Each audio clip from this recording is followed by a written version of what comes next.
मध्यरात्रीच्या सुमारास तानंग फाटा येथे बंद पडलेल्या DMK टोयोटो शोरूम बंद पडलेल्या DSP टोयोटो शोरूम मध्ये सलग दुसऱ्या दिवशी आग लागली असून मुद्दामून आग पट्टी दिसते तिथे अडकला होता आणि तिथून खाली पडला होता असं त्यांचं.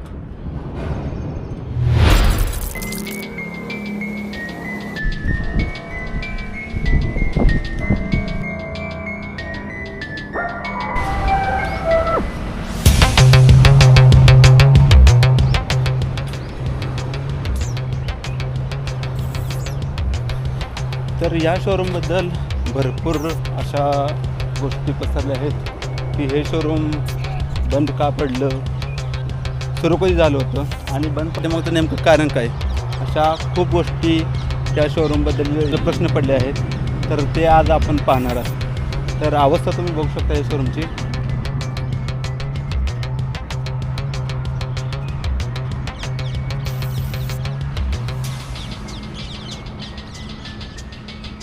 सगळीकडं झाडं झुडपं उगवलेत. तर इथून आत येण्यासाठी रस्ता आहे आणि रस्ता बघा संपूर्ण जवळजवळ मुजत आलं आहे.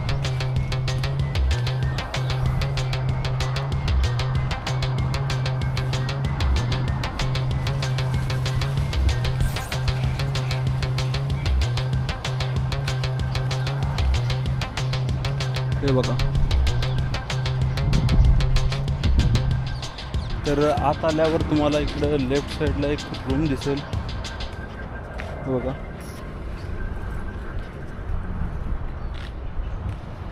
आणि इथं या शोरूमविषयी भरपूर अशा गोष्टी आहेत की ज्या जास्त लोकांना माहीत नाही. म्हणजे भरपूर लोकांचे असे विचार आहेत की या शोरूमपाशी एक जागा आहे ती खराब आहे, भूत प्रेत आहे, असं सगळ्यांचं म्हणणं आहे.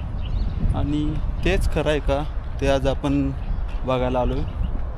तर हे बघायचं साईडला बघा शोरूमच्या.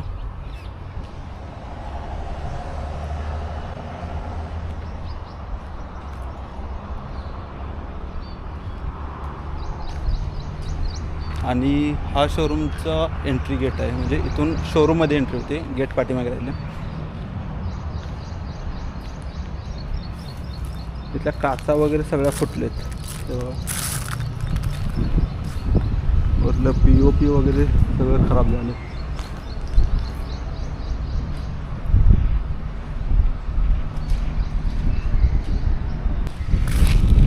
तर प्रश्न असा आहे की सांगली जिल्ह्यातलं एवढं मोठं शोरूम बंद का बरं पडलं.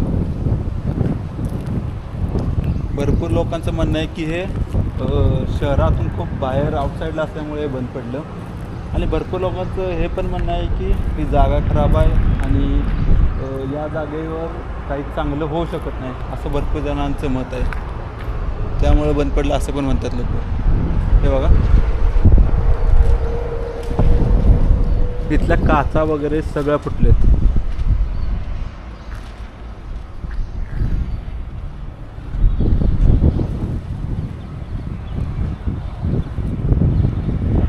तर या शोरूममध्ये एका तरुणाने दारूचा नशेत तिथून उडी मारली होती. तर ती न्यूज खरं आहे. आणि आत्ता आपल्याला इथल्या काही लोकल माणसाने पण सांगितलं आहे तर तो इथे पडला होता. हे बघा ही ती जागा आहे. लोकांच्या माहितीनुसार तो इथून खाली पडला होता आणि ती जी पट्टी दिसते तिथे अडकला होता आणि तिथून खाली पडला होता असं त्यांचं म्हणणं आहे. पण त्यांचं हेही पण म्हणणं आहे की रात्री इथं अजिबात थांबू नका, कारण इथं रात्री येण्याची कोणच हिंमत करत नाही. जे जवळचे लोक पण आणि लांबचे पण कोणी तिथं इथे रात्री येत नाही. हे बघा शोरूमचं जे फर्निचर आहे, फर्निचर वगैरे जसेच्या तसं इथं आहे.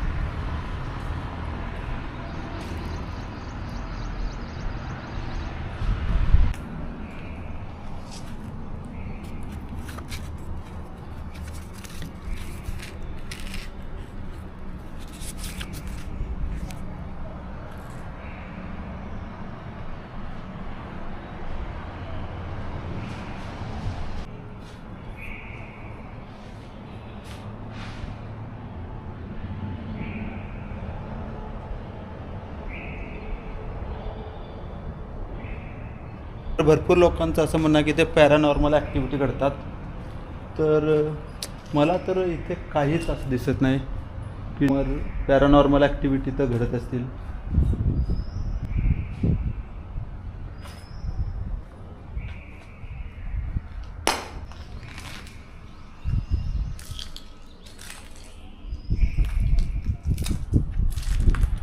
इकडे पाठीमागं वर्कशॉपची जागा असणार. पुढं जे होतं ते सेल्ससाठी असणार, नवीन गाडी विक्रीसाठी. आणि ज्या गाडीची सर्व्हिस वगैरे होतात ते इथं होत असणार.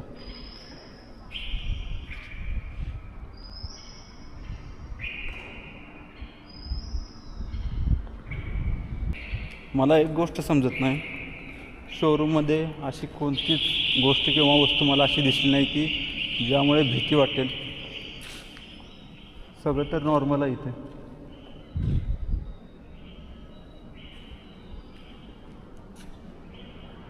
तर एवढं मोठं शोरूम फक्त आर्थिक आणि कायदेशीर संकटांमुळे बंद पडलं होतं. हे काय स्वतः करलं आहे का?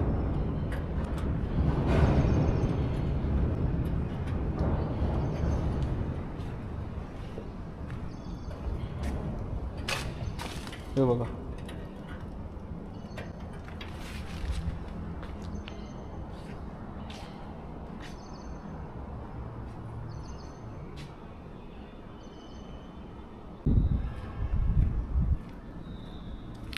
भरपूर लोक म्हणतात की इथे रात्री आलं नाही पाहिजे कारण जागा खूप डेंजरस आहे. पण हे काय मला समजलं नाही, हे असं बांधून का ठेवलं आहे?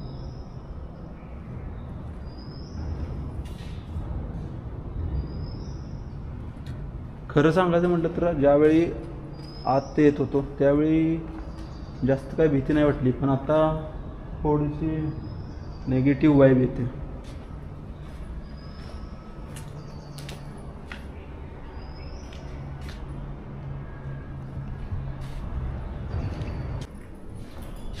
खूप खराब अवस्था झाली या शोरूमची.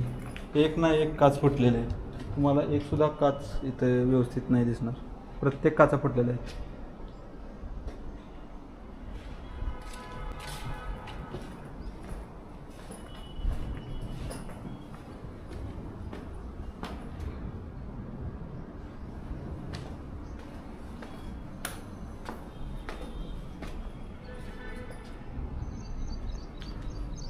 आणि इथला कोण लोकलसुद्धा आत येत नाही.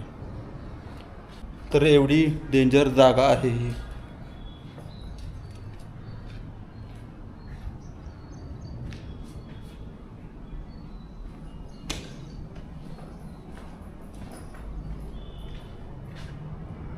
महालक्ष्मीचा फोटो.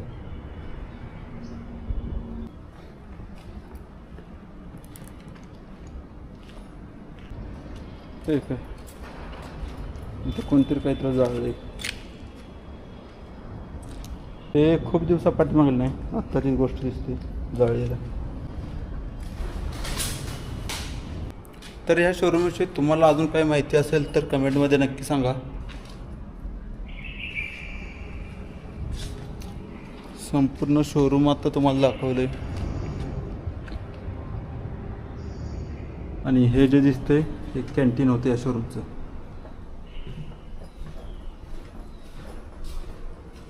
अरे बापरे, हे बघा,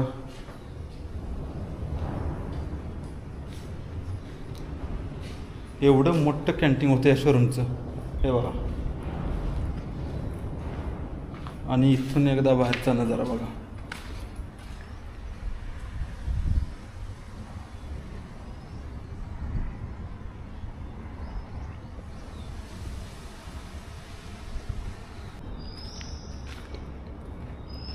तर हे शोरूम 2016मध्ये सुरू झालं होतं आणि 2017-18मध्ये लगेच बंद पडलं.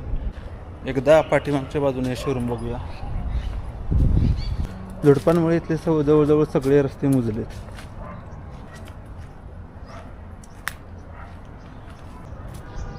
आणि पाठीमागून हे शोरूम बघा.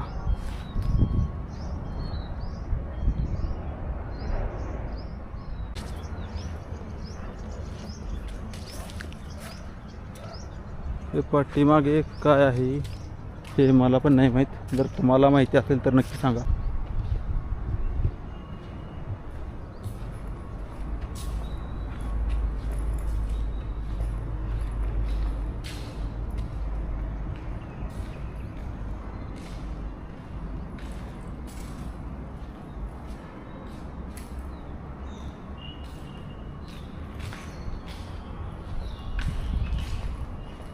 तर आता आपण शोरूमच्या पाठीमागल्या बाजूस आलो आहे.